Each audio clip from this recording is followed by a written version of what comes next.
Today we're talking about the biggest misstep and misunderstanding we have in regards to emotional intelligence. It's coming from the master, Brene Brown, who specialized in emotional intelligence. And it's actually from her book, Rising Strong. Emotional intelligence, kind of like IQ, EQ is the ability to be empathetic and sympathetic to the environment around you and to emotionally react and respond based on the context. And so it's like yelling at a baby doesn't make much sense because the baby's not going to understand why you're yelling. Just like you talking to an adult, you have to have that certain conversation based on their emotional state, right? Having the insight to know how to react and how to express yourself in certain situations based on the context. One of my favorite quotes from her book, Rising Strong. If there's one thing I've learned over the past decade, it's that fear and scarcity immediately trigger comparison. And even pain and hurt are not immune to being assessed and ranked. The refugee in Syria doesn't benefit more if you conserve your kindness only for her and withhold it from your neighbor who's going through a divorce. Now, if you caught it in there, she calls this comparative suffering. What a powerful concept. That means that my suffering is different than your suffering, and therefore my suffering deserves more sympathy than yours. Like, wow. But we do that all the time. And there's two things that really happen when we do that, and two reasons why, along with those, why it really sucks. Number one, if you want to be really direct about it, number one, it's not going to make you feel better. It's just not. You're having a hard time, but seeing that I'm having a hard time doesn't cure your issues, right? So if I'm having a rough time, and let's say that I just lost my job. Let's say you're having a rough time and you just lost a loved one. Doing the comparison thing and not having sympathy and empathy for myself or for you doesn't help because they're all a loss. They all kind of suck. And so it really has to do not with what you're going through, but how you're actually responding to it. And that in itself might elicit a different level of sympathy and empathy. I often think about the classic example where you'll have two twins. Of course, there's two of them. You'll have twins. How many twins are there? There aren't four. So you have twins that experience the same trauma or the same challenges, raised in the same household. And one will be a so-called fruitful member of society, and the other one will just be a wreck and have a very difficult time. And they might have the same DNA, especially if they're identical twins, the same DNA, same energy, look the same, maybe even psychologically seem to be the same, but something will happen and suddenly they'll go in two different directions. It's very, very similar where we might experience the same trauma, the same challenge, but our outcomes will be completely different. And that's, I think, frankly, based on what lessons we learn from that experience. What survival tactics do we pick up? What weapons, what defenses, whatever terms you want to use. And I'm using war terms on purpose because when we feel like we're being attacked or having a tough time, then we're going to grab our defenses, we're going to grab our own offenses and try to protect ourselves, try to protect our soul, if you want to get deep about it. The way that we handle that is going to be completely different. So you and I could go through the same trauma and then need a whole new level of sympathy and empathy just because our reactions and what happens when we go through that, how we survive that, if we survive that, is completely different. And so you can't quite scale it out and say your trauma is worse than my trauma because we could be going through the same trauma and it could be completely different. And that's okay. That's kind of part of the process. Number two, it won't help other people feel better. It does nothing for, again, the refugee in Syria if you're having all this long distance sympathy for her, but then you have zero sympathy for your neighbor next door. It's not going to make them feel better. In fact, in some cases, it could make them feel worse. I remember I was having a tough time a little while ago, and a longtime friend came by. They were having a tough time. And I gave them sympathy for what they were going through, which was kind of similar to what I was going through. And then I told them what I was going through. And they were like, oh my God. And they're like, wow, what you're going through is so much worse. And I was like, maybe, but we're colleagues in this. Like, you're going through your own pain. And you saying that what I'm going through is worse and that I might need more sympathy and more empathy, thank you, but that doesn't make me feel better. Right, if I was in a different space, it would make me feel worse. But it's like, no, we're both having a hard time. So let's give a hug and both be in this hard time. So I've been on both sides. I've been on the side, like most of us have. I've been on the side where I've had a hard time and I've seen someone else that seems to be having a harder time. And them having a harder time doesn't make me feel necessarily better. And then the other side is true too, where I've been on the side where I've had a really rough time. Someone else has heard about it and they had a less of a rough time and tried to make me feel better, saying that I was having a worse time. And I'm like, no, it's all hard and it's all life, because it was some life stuff. So that doesn't make other people feel better. So withholding that from yourself doesn't make any sense. There's two big things from that. If you're trying to make other people feel better and doing a comparative suffering and saying your suffering is worse than mine or whatever, two big problems. Number one, you're gonna have less empathy for yourself. So if I'm having a tough time, like feeling emotion about it or whatever, having a hard time getting through it, and I see someone else and I feel like they're having a harder time, then I'm gonna have less empathy for myself. I'm gonna be like, oh, I can get through this. And so, maybe I won't allow myself to cry. Maybe I won't allow myself to mourn. Whatever the case may be, whatever I need to do, I might limit what I actually end up doing and allowing myself to do, because I'm not suffering, in my opinion, as much as they are, so I don't deserve that. So less empathy for ourselves. The second thing, and this is crucial, I talk about that in my book, Bring Your Worth, the predecessor to my new book, Built From Now, is that if we think other people are having a tougher time and we don't allow ourselves to, again, grieve, mourn, go through our, might be Kubler-Ross. I'm screwing up her name, bless her, but talks about the 5 stages of grief. Elizabeth Kubler-Ross, finally got it. With the Kubler-Ross thing, as far as the 5 stages of grief, maybe we don't allow ourselves to go through that. Not only do we rob ourselves of going through that emotional experience, and emotions always come up later, so we're not really robbing ourselves. It's gonna come out in a stronger way later. Keep that in mind. We can't really bury emotions. They always come up later and usually more fierce. But number 2, we actually are robbing ourselves of learning. We're not allowing ourselves to learn from that experience. With the challenging times that I've had from escaping Hurricane Katrina to other personal things that have happened over the years, allowing myself as much as possible to go through those stages, that's where the learning happens. Again, when I was talking about the tough time I had a few years ago and confiding in my friend who was also having a tough time that was similar, allowing myself that time to cry, to mourn, to grieve, to be angry, that's where all those lessons are. That's the stuff I'm sharing with you. If I didn't allow myself, if I didn't feel as though that I deserved to feel the way that I felt, because other people were having it, in my eyes, seemed to be having a tougher time, then those lessons, those gems that turned into Bring Your Worth, that turned into my new book, Built From Now, they wouldn't be in there. I wouldn't have anything to share with you. All I'd say is like, yeah, I had a tough time, but I got through it. But how much did I actually experience it? And I think that's what Brené's getting at. When we get into comparative suffering, we're robbing the other people of actually having their full experience, because we're ranking and judging their experience based on our perception. And then also, as it is with a lot of things, as we judge other people, we're judging ourselves. And we're robbing ourselves of that sympathy, robbing ourselves of that empathy, and robbing ourselves of that knowledge and that experience when we go through what we go through, right? That's some deep talk for today, but once you understand comparative suffering, then maybe you can go through your experiences with wider eyes. And if you're more sympathetic and empathetic to yourself, you can't help but be more sympathetic and empathetic to others. So if you're not gonna do it for yourself, do it for other people that you wanna support. We're gonna talk about the word of the year, at least so far this year. We're about halfway through Languishing. It's actually coming from Adam Grant. He's a popular TED speaker. In fact, I just saw him at TED when we were actually at TED Monterey this past week. It's been fantastic connecting with him again.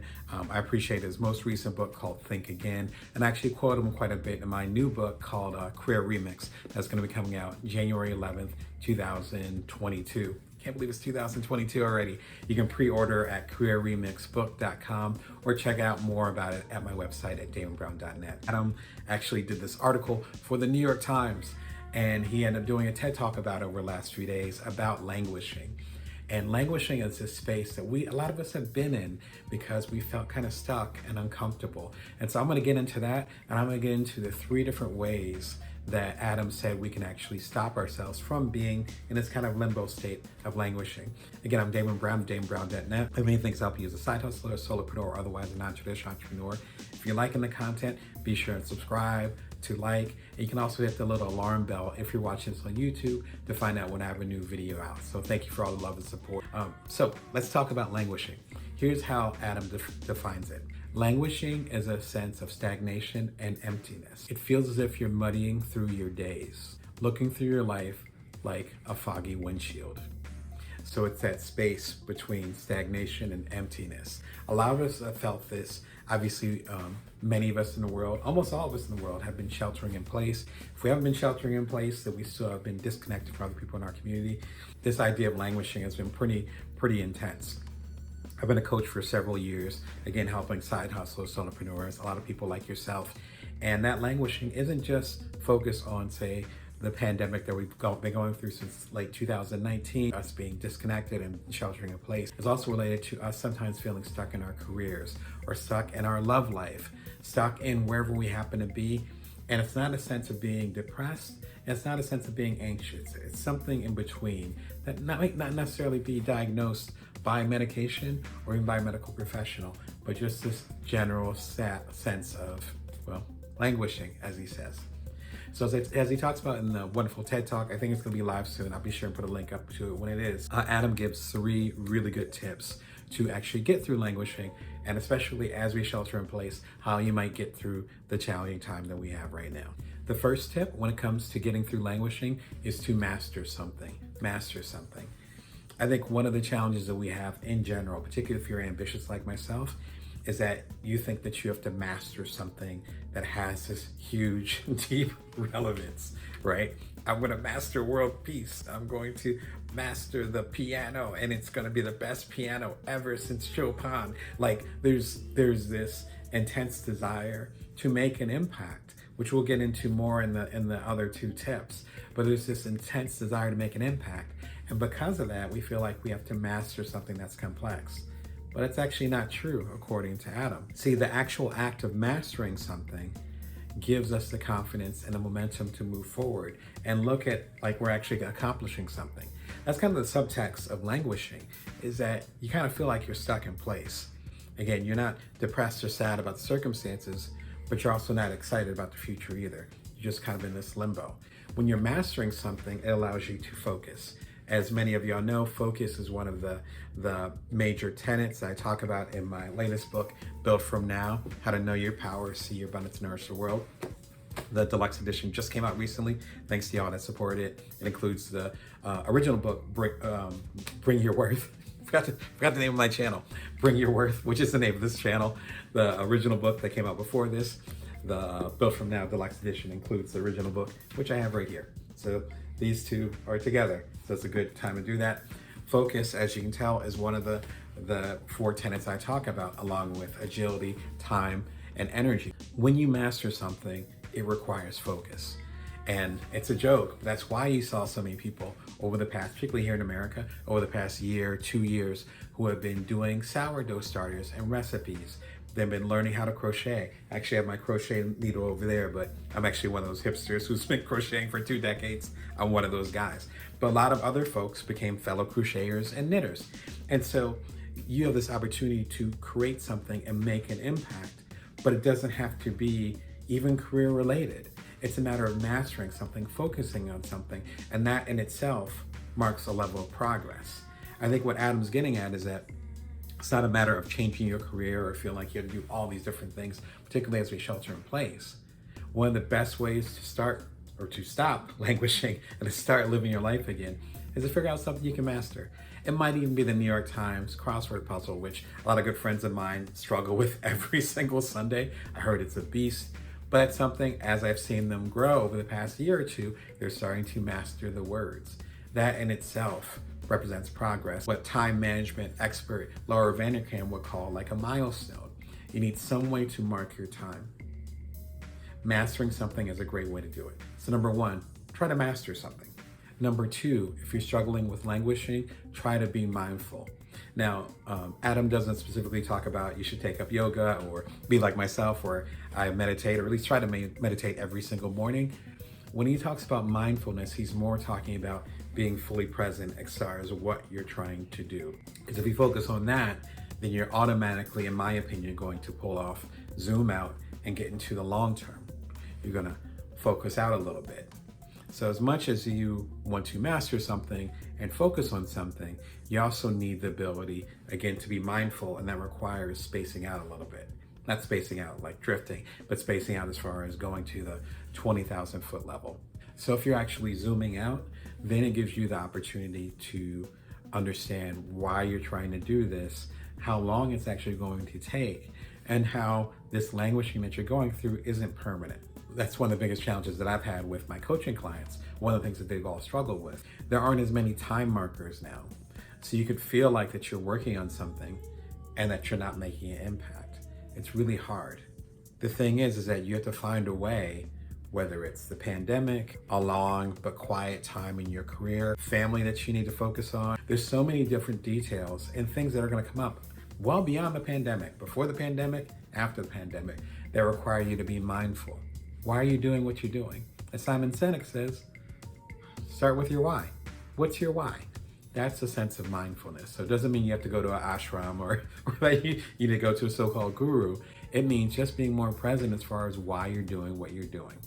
And in fact, I would argue, and I've talked about in my recent books, with things slowing down, quote unquote, so much in the world, so many of us sheltering in place, we can't do business as usual, we're not gonna go back to business as usual, the whole argument as far as the new normal, then that's forcing us to be more mindful.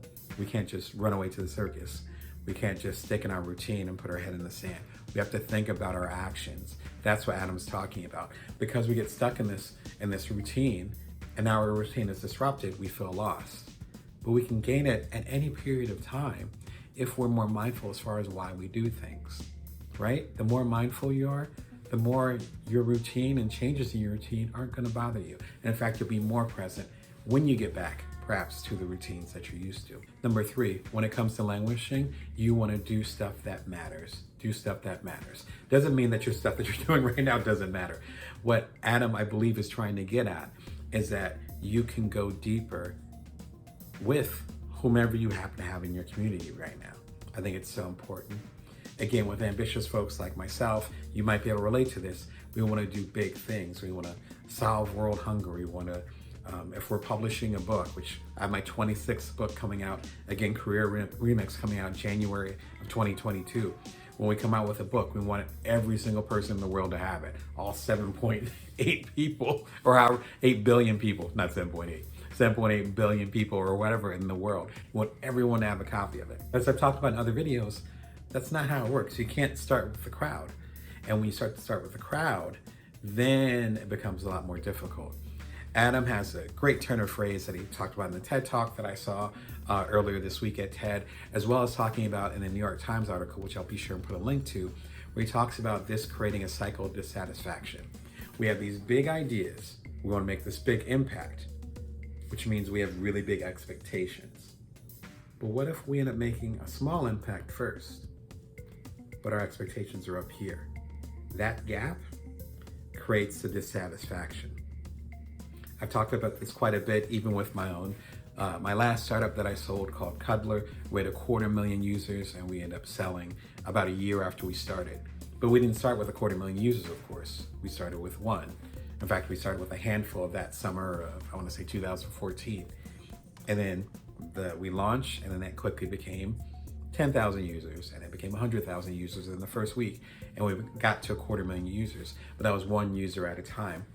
Our expectations were not, we were going to have 250,000 users. Our expectations were, let's go and serve the people that this would serve the best. That's what we started with.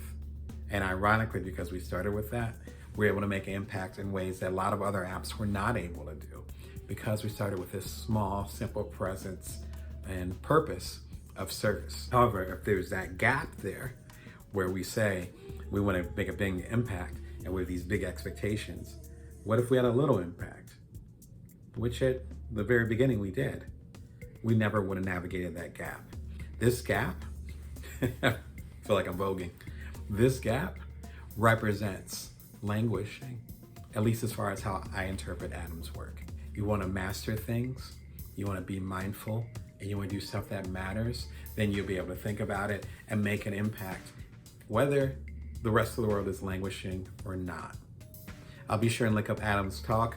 Again, Adam, respect your work, love your talk. Be sure and grab his latest book, not his latest talk. I'll link it when it's available, but his latest book, Think Again. I really appreciate it. And I quoted it a few times actually in my new book, Career Remix, coming out shortly. Today we're going to talk about Brene Brown. I'm a big fan of hers, and she has many killer quotes. But one of my favorite quotes talks about how you should think about the people that you truly dislike. This is a tough one, and some of us don't realize that it's part of, number one, emotional intelligence, or EQ, and number two, that it's actually part of our success. Sometimes when I coach people, or when I'm guiding people, or when I do a keynote and I talk to people, there's an assumption that when you get to a certain level of success, you have your bestseller, you become a millionaire, whatever that metric is that's accepted by society, the assumption is that you don't have to deal with people that you don't like. And it's actually quite the opposite. I've worked with hundreds, if not thousands, of independents, the creators, the not-traditional entrepreneurs I talk about, and everyone's in a different place. And I'm not going to be everyone's cup of tea, as my mother would say. And you have to find a way to work with people sometimes that don't quite understand where you're coming from. I did an Inc. column over at damonbrown.com. Check it out. I have 500 plus columns as we speak. So feel free to go over to damonbrown.com, and I talk about this. And there's one particular quote that I want to share with y'all. She says, "The most compassionate people assume that other people are doing the best they can. I lived the opposite way. I assumed that people weren't doing their best, so I judged them and constantly fought being disappointed." I judged them and constantly fought being disappointed. How does that resonate? I know it hit me a little bit. And I think it comes down to one simple question. When you're having a difficult time with someone, business-wise or even personally, I think you need to ask yourself, do you believe this person is doing the very best that they can? Do you believe this person is doing the very best that they can? They could be a knucklehead. They could be many other things that would probably get censored if I said them. But I mean, are they doing the best that they can? I think about a Les Brown keynote that I saw a little while ago, where he talked about how long it takes to start something. And it's hard because you don't know what you're doing, you know? And he says, you know, when a baby's trying to walk and they fall out for the first time, the guardians, the parents don't say, "Oh, he's not a walker. He's not meant to do this. She's not cut out for this. She's going to crawl for the rest of her life." Of course not. I have 2 kids. Like, you don't do that. Even if you're like the meanest guardian in the world, you would never do that. No, you'd say, "Oh, okay, this is the process. Let's trust the process." What if we applied that empathy, that thoughtfulness, that sensitivity to all of our relationships, and made a decision and said, okay, I think this person's not doing their best, so I need to have the conversation with them. That's one thing. But what Brene Brown's talking about, which is probably more often the case, is that they actually are doing their best. They're just not doing their best based on how we would do it. So of course we can't judge how we would walk or run down the street compared to, say, an 18-month-old kid, a toddler. So applying that actually gives us a level of sensitivity. It also makes us think, and again, back to the empathy, think about what it's like in that person's shoes. I know I've had business partnerships. I've done 25 books. A third of them have been co-authorships. Some of them did really well. Some of them were really rough rides.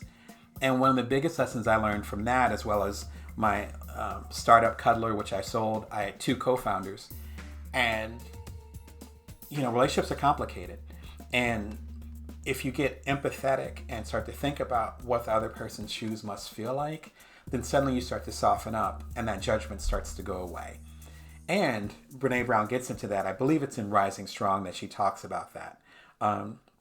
in her book Rising Strong. I highly recommend it, where she talks about how when you judge other people, then you're also judging yourself.